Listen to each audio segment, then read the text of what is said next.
bid for the 2028 elections for the presidency. Pwede yun. Hindi natin alam. Diyos lang nakakaalam ng lahat. Yes. So, yeah. Just pray for each and every Filipino. Just pray for the country. Just keep on moving forward. Hindi talaga madali ang buhay, pero sipag at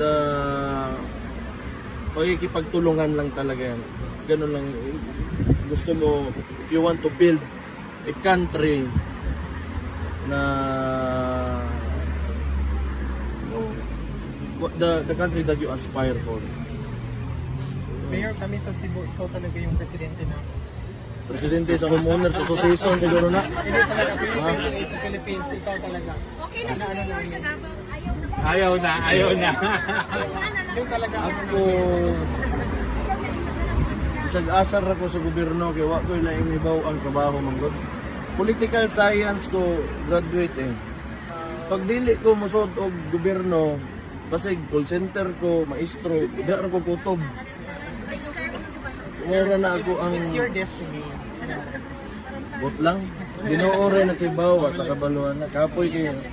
Di man ko na sa butang nga ginapangambisunan. Kitanawa ko amahan, oh. Pangambison siya nga nasa iyakang una-una nga purma sa nasod na iyang gusto. O sa'y gibuhat sa iyaka.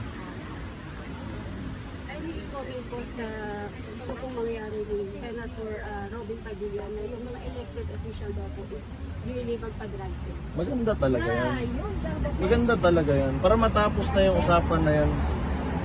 Maganda yan. Kung kakasalang talaga yung presidente, yung lahat ng mga elected officials, wala mang problema yan. Para alam mo na yung mga nagdedesisyon sa mga opisina natin na inuupuan nila, nasa tamang pag-iisip.